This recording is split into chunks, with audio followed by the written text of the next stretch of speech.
நல்லார் சித்த மருத்துவமனை, கிருஷ்ணகிரி, சென்னை. 255 அன்னை திருமண சீர்வரிசை பொருட்கள் 1,29,000 மட்டுமே. தமிழகம் முழுவதும் இலவச டோர் டெலிவரியும் உண்டு. உங்கள் Annai stores and furniture, Guduvanchery, Kallakurichi மற்றும் திருவண்ணாமலை. வள்ளுவம் நேயர்களுக்கு வணக்கம். அரசியல் பேசு நிகழ்ச்சிக்கு உங்களை வரவேற்பதில் மகிழ்ச்சி. நம்முடன் இணைந்திருக்கிறார் மூத்த பத்திரிகையாளர் திரு உமாபதி அவர்கள். சார் வணக்கம். சார் வணக்கம். வணக்கம். நல்லா இருக்கீங்களா சார்? நல்லா இருக்கு. 18வது நாளாக ஈரானில் அந்த போர் தொடங்கி நடந்துட்டுருக்கு. அதாவது எங்களுடைய எண்ணெய் கிடங்குகளை தொட்டால் நாங்கள் அந்த நாட்டை சாம்பலாக்கிட்டோம்னு சொல்லிட்டு ஈரான் எச்சரிக்கை விடுத்திருக்கு. எப்படி பார்க்கணும்? ஈரான் நாசக்காடாக்கிறோன்றதை தாண்டி அது அடிச்சுட்டு தான் இருக்குது. எண்ணெய் கிணறு தொட்டால் அடிப்போன்றது ஏற்கனவே எண்ணெய் கிணறுல தாக்குதல் நடத்திட்டான் இஸ்ரேல். டினோமான்னு ஒரு இடம் இருக்குது, அதுதான் அணு ஆய்வு மையம். அது பக்கத்தில் சாம்பிளுக்கு ஒரு குண்டை போட்டாங்க. அதில் என்னென்னா செறிவூட்டப்பட்ட யுரேனியம் இருக்க அணு ஆயுதம் தயாரிச்சுட்டு இருக்காங்கன்னு சொல்கிறாங்க. ஆனால் இஸ்ரேல் அப்படிலாம் இல்லைன்னு சொல்லிட்டு இருந்தால் கூட அது பக்கத்தில் ஏற்கனவே ஈரான் தாக்குதல் நடத்திடுச்சு. இனி எண்ணெய் கிணறுலாம் தாக்குனாங்கன்னா நேராக அங்கே தான் அடிப்போம் அப்படின்னு. அது இன்டர்நேஷ்னல் லெவலில் பார்த்தீங்க அப்படின்னா அது ஒரு அஃபென்ஸு. சண்டை வரும்போது அணு ஆயுதத்தை நீங்கள் பயன்படுத்தலைனா கூட அணு ஆராய்ச்சி மையம் மேலேயோ இல்லை அணு உலையில் மீதோ தாக்குதல் நடத்துறது சர்வதேச சட்டப்படி குற்றம் அப்படின்னு இருக்கிறதுனால நாங்கள் பொறுமையாக இருக்கோம். ஆனால் எங்கள் எண்ணெய் கிணறு அடித்தா நாங்கள் கட்டாயம் அங்கே அதை அட்டாக் பண்ணுவோன்னு ஏற்கனவே சொல்லிட்டாங்க. அது சாம்பிளுக்கு அது பக்கத்தில் ஒரு குண்டை போட்டாங்க போன வாரமே. போட்டு அந்த ஏரியாவில் அது ஒரு பாலைவனம் மாதிரியான ஏரியா. அந்த ஏரியாவில் உள்ள அட்டாமிக் சென்டர் பக்கத்தில் குண்டை போட்டு ட்ரையல் பார்த்துட்டாங்க. ஸோ இவங்க என்ன கிணறு தாக்குனா அவங்க பதிலுக்கு தாக்க தான் செய்வாங்க. சார் அந்த இடத்துல சொல்கிறதுல எந்த இடத்துல இருந்து தாக்குதல் நடக்குதோ அந்த இடத்த சாம்பலாக்கிடும்னு சொல்கிறாங்க. அரபு நாடுகளுக்கு இல்லை அமெரிக்காவுக்கு ஆதரவான நாடுகளுக்கு எச்சரிக்கை கொடுக்குறாங்க. ஆமாம், அது எச்சரிக்கையில் நேரடி எச்சரிக்கை தான். இப்போ உன் ஊர்லேருந்து என் மேலே குண்டு விழுந்தது அப்படின்னா நீ நாசம். அதுதான் ஈரானுடைய இது. நீ முதல்ல அமெரிக்காவை துரத்தி விடு. அமெரிக்கா பேஸ் எல்லாத்தையும் காலி பண்ணுங்கள். காலி பண்ணி எல்லாத்தையும் துரத்தி விட்டுட்டிங்கன்னா உங்கள் மேலே அட்டாக் வராது. ஆனால் உங்கள் மக்கள் நாங்கள் அட்டாக் பண்ண மாட்டோம், ஊரை அட்டாக் பண்ண மாட்டோம், எதுவும் பண்ண மாட்டோம். அமெரிக்கன் பேஸை தான் அட்டாக் பண்ணுவோம். அமெரிக்கன் பேஸை துரத்தி பண்ணி துரத்தி விட்டீங்க அப்படின்னா இதுலேருந்து உங்களை நாங்கள் அட்டாக் பண்ண மாட்டோன்றது தான் இது அன்னைக்கு இருந்தே ஈரான் சொல்லிகிட்டு இருக்குது.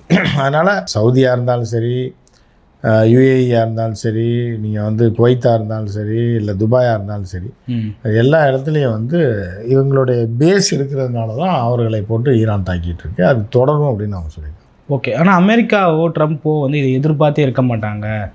அரபு நாடுகளை ஈரான் அடிக்கும்னு சொல்லிட்டு எதிர்பார்த்துருக்க மாட்டாங்க அப்படின்னு போரில் எதுவுமே எதிர்பார்க்கல. ட்ரம்ப் முதல்ல நினச்சது முட்டாத்தனமாக நினச்சது தான். இப்போ ட்ரம்ப்புக்கே ஆப் ஆயிடுச்சு. ட்ரம்ப் பதவியே முடிய போகுது. ட்ரம்ப்பே பதவி விட்டு தூக்கலாமான்னு இம்பீச்மெண்ட் கொண்டு வர பிளான் பண்ணிட்டு இருக்கனால இப்போ ட்ரம்ப்போடைய அடிப்படையாக ஆடி போயிடுச்சு. ட்ரம்ப்போடைய சொத்துக்கள் குறிவைத்து தாக்கப்படுது. தனிப்பட்ட முறையில் அதிபராக இருந்து வெளியே போனாலும் ட்ரம்ப் இவ்வளோ நாள் சம்பாதிச்சு பிட்காயின் காசு பூராமே போயிடும். இப்போ ட்ரம்ப் கடைசியில் நடுத்தரு தான் அப்படின்றது கன்ஃபார்ம் ஆச்சு. இப்போ கழட்டி விட்டால் கூட நடுத்தரு தான் அப்படின்றது இருக்குது. இந்த போரை நிறுத்திட்டு ட்ரம்ப் திருப்பி 3 வருஷம் பிஸ்னஸ் பண்ணால் மட்டும்தான் இழந்த காசை ஓரளவுக்காக மீட்க முடியும். இல்லைன்னா ட்ரம்ப் தெரு ஓரமாக போக வேண்டியதான். அதுதான் இப்போதைய நிலைமை. ஓகே. அதே போல் கம்யூனியோட மரணத்திற்கு பதில் சொல்லணும் அப்படின்னு சொல்லிட்டு யாராவது ஒரு தலைவரை கொன்னே ஆகணும்னு சொல்லிட்டு ஈரான் துடிக்கிறத நம்ம பார்க்குறோம். நெதன்யாவை கொண்டுட்டோன்னு சொல்லிட்டு நெதன்யாவு செத்து போயிட்டதாக தான் இது வரைக்கும் தகவல் இருக்குது. எல்லாமே ஏஐ வீடியோ தான் வந்துட்டுருக்கு. நேற்று வந்த வீடியோ கூட ஒன்று பேசுகிறான்னு சொல்லி எல்லா மீடியாலாம் போடுறாங்க.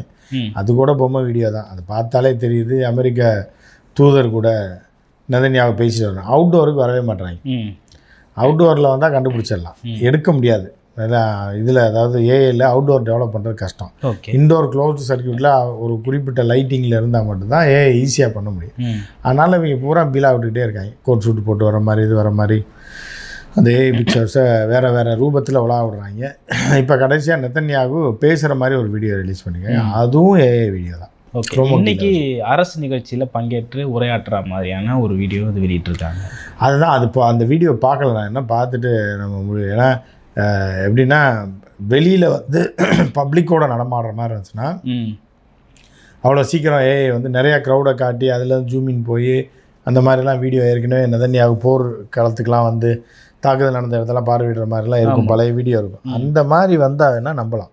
ஓகே. அதை தவிர மித்த எல்லாமே இது பண்ணுறது ஈரான் சொன்ன மாதிரி செத்துட்டான்றது தான் அர்த்தம். அப்படி தான் போயிட்டுருக்கு. பப்ளிக் நிகழ்ச்சியில் இப்போ ஊர் பூரா போராட்டம் வேறு வெடிச்சிக்கிட்டு இருக்கு. நெதன்யாவை வீட்டுக்கு அனுப்பணும்னு சொல்லி பப்ளிக்கில் வரவே முடியாது நெதன்யாவு. ஸோ எந்த பப்ளிக்கில் வந்தாங்க, என்ன பண்ணாங்கன்றதை அந்த வீடியோ பார்த்தா சொல்ல முடியும்.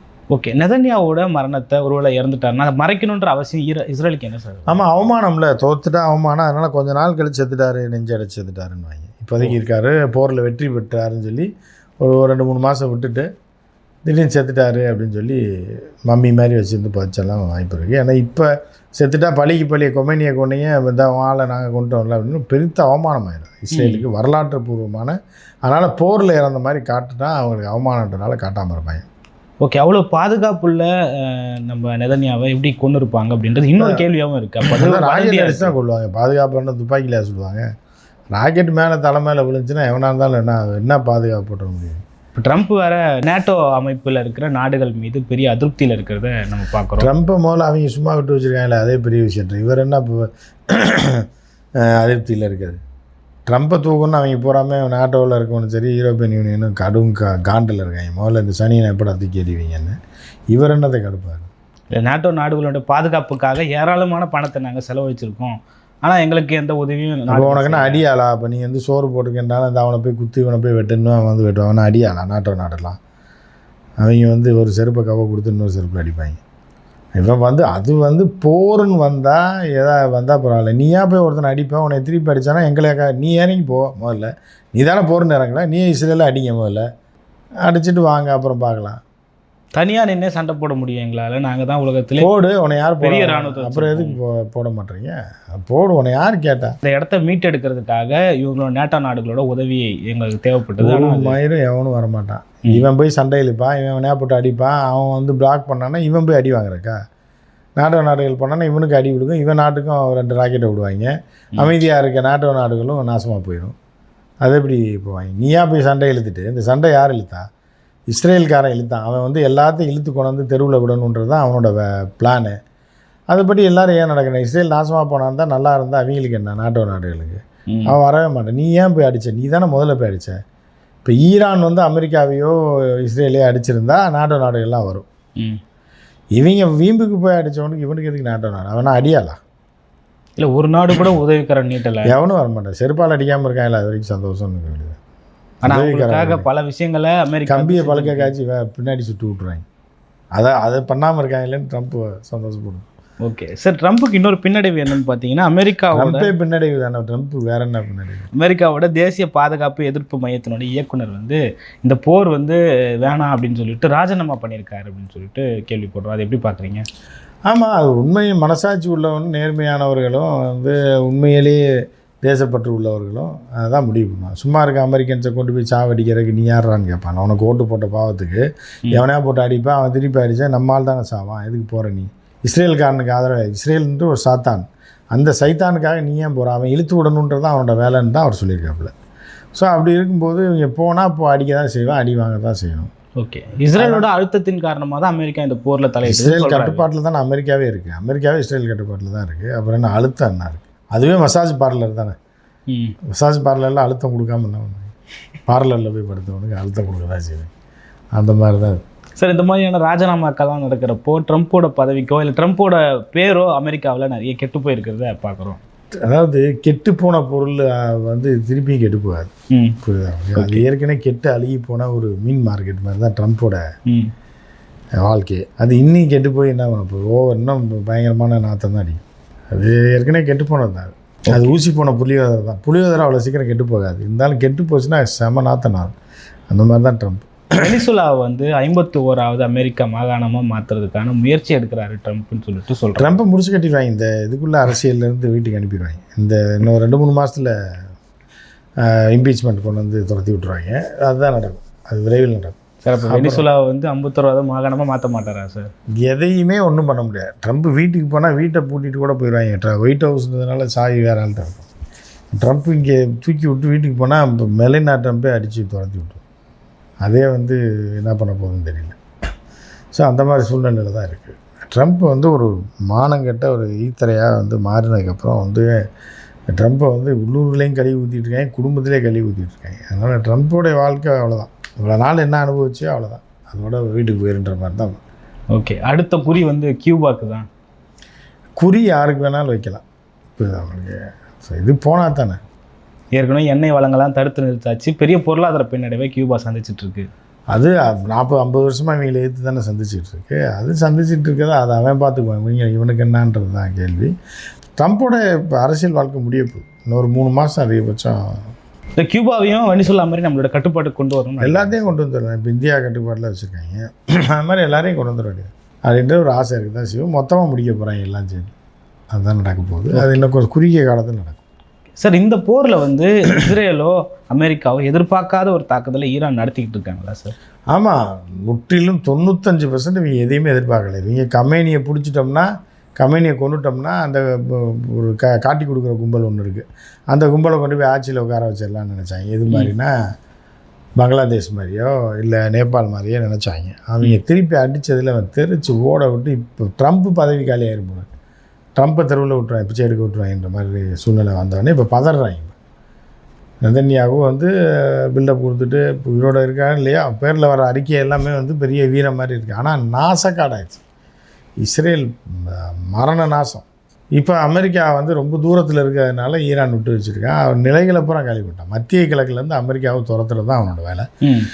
அமெரிக்காவில் போய் குண்டு போட மாட்டாங்க, ஆனால் அமெரிக்காவை வந்து மத்திய கிழக்குலேருந்து துரத்தி விட்டுருவாங்க. அந்த பயம் ட்ரம்ப்புக்கு இருக்குது. ட்ரம்ப் முந்தானில் பேசும்போது கூட நம்ம சக்தி வாய்ந்த ஒரு தளங்களை இங்கே அமைச்சு நம்ம கட்டுப்பாட்டில் மத்திய இது இருந்தது. இப்போ வந்து அதை கைப்பற்றுவதற்கு தான் ஈரான் பாடுபட்டுருக்கு. நான் அதை வந்து கைப்பற்ற விடாமல் தடுக்கிறதுக்கு தான் இந்த போரை நடத்திக்கிட்டு இருக்கேன் அப்படின்ற அளவுக்கு ட்ரம்ப்பை அலற விட்டுருக்காங்க. அப்படின்னா அப்போ எந்த அளவுக்கு அடிச்சிருப்பாங்கன்னு பார்க்கணும். ஆனால் ஆரம்பத்தில் 2 நாளில் முடிச்சிருவோம், 3 நாளில் முடிச்சிருவோன்ற ஒரு பேச்செல்லாம் வந்தது. மெலேனா ட்ரம்ப்னு நினச்சாப்புல. மெலேனா ட்ரம்ப்பை கூட 3 நாளில் அடித்து சரி பண்ண முடியாது. திருப்பி எதாவது எடுத்து அடித்து மண்டையட்டே உட சொல்கிறோம். ஈரான் எப்படி கட்டுப்படுத்த முடியும்? அதாவது லூசு பையன் எதையாவது சொல்லுவேன். நம்ம ஊர் விஜய் இப்போ கேட்குறீங்களா, விஜய் இந்த ஆதவர்ஜனா இந்த மாதிரி ஒரு லூசு, சர்வதேச லூசு பையன் தான் அவன். அதனால் அதே மாதிரி தான் எதையாவது வாங்கி வந்து பேசிட்டு அப்புறம் மன்னிப்பு கேட்டு அப்புறம் ஓடி போயிடுவோம். ஓகே சார், ஆனால் புதிய உச்ச தலைவராக இருக்கிற அவர் வந்து பெரிய காயங்களோடு ரஷ்யாவில் போயிட்டு எழுந்திட்டு போகிறாரு. உனக்கு என்னன்னு தான் கேட்பாங்க. எழுந்திட்டு போகிறாரு. செத்தாலும் அவங்க கவலைப்படல, காயப்பட்டு அவங்க கவலைப்பட போகிறாங்கல்ல, பரவாயில்ல சாகட்டும்ன்றாங்க. சாகட்டும், பல தளபதிகளை கொண்டுட்டோம், பொல்லு போ வா பார்ப்போம். இப்போ நாங்கள் அடி நீ ஓடுறியா நான் ஓடுறியான்னு பார்ப்போம் தான் அடிச்சுக்கிட்டு இருக்காங்க. மரண அடி கொடுத்துட்ருக்காங்க. இஸ்ரேலை நாசக்காடை ஆக்கி விட்டு அந்த ஊரே ஊரா இல்லை. அந்த வீடியோலாம் வந்து மர்மமான முறையில் வெளியிடப்பட்டுருக்கு, உண்மையான வீடியோலாம். அந்த நிலைமைக்கு இஸ்ரேல் ஆளாயிடுச்சு. இனி என்ன பண்ண முடியும்? இதை பொய்யும் புரட்டு பித்தலாட்டையும் புலம்பிகிட்டு இருக்க வேண்டியதான். ஓகே சார், இதனால் வந்து கிட்டத்தட்ட ஒரு 18 நாள் போர் நடந்துகிட்ருக்கு. இதனால் ஒரு கடுமையான பொருளாதார நெருக்கடி எல்லா நாடுகளுக்குமே வந்துட்டுருக்கு. குறிப்பாக சொல்லணும்னா இலங்கையில் இன்னும் 4 நாட்களுக்கு தான் வந்து அந்த எரிபொருள் இருக்குது அப்படின்னு சொல்கிறாங்க. வேலை நாட்களே 4 நாட்கள் தான் வாரத்தில் வைக்கணும்னு சொல்லிட்டு சொல்கிறாங்க. இந்தியாவிலையும் அந்த தட்டுப்பாடு இலங்கையில் மிகப்பெரிய பாதிப்பை சந்திச்சிருக்கு. ஏற்கனவே அந்த ஒரு மிகப்பெரிய அரசியல் நெருக்கடி வந்துச்சு 3-4 வருஷத்துக்கு முன்னாடி. அதே போன்ற ஒரு நெருக்கடி மீண்டும் இப்போ பெட்ரோல் டீசல் தட்டுப்பாடுனால வந்திருக்கு. ஏன்னா இலங்கை சின்ன நாடு, அவங்க ஏற்கனவே கடனுக்கு தான் வாங்குவாங்க. இதில் கப்பல் காசே இல்லாத போய் எங்கே போய் கப்பலை கூப்பிட்டு வருது. அதற்காக தான் ஈரானுக்கு மனிதாபிமான உதவி செஞ்சது யார்? இலங்கை. இப்போ இலங்கை வந்து அவங்ககிட்ட அவங்க எதாவது கொடுத்தாங்கன்னா உண்டு, அவங்களாம் பார்த்து ராஜதந்திர இதில் இவங்க பேச்சுவார்த்தை நடத்தினாங்கன்னா ஓகே. இல்லை இந்த பொருளாதார சூழலாம் கருத்தில் கொண்டு இந்த போரை வந்து தற்காலிகமாக நிறுத்தி வைக்கிறதுக்கான வாய்ப்பு இருக்கும். அதெல்லாம் அவங்க ஈரான் நிறுத்த மாட்டாங்க.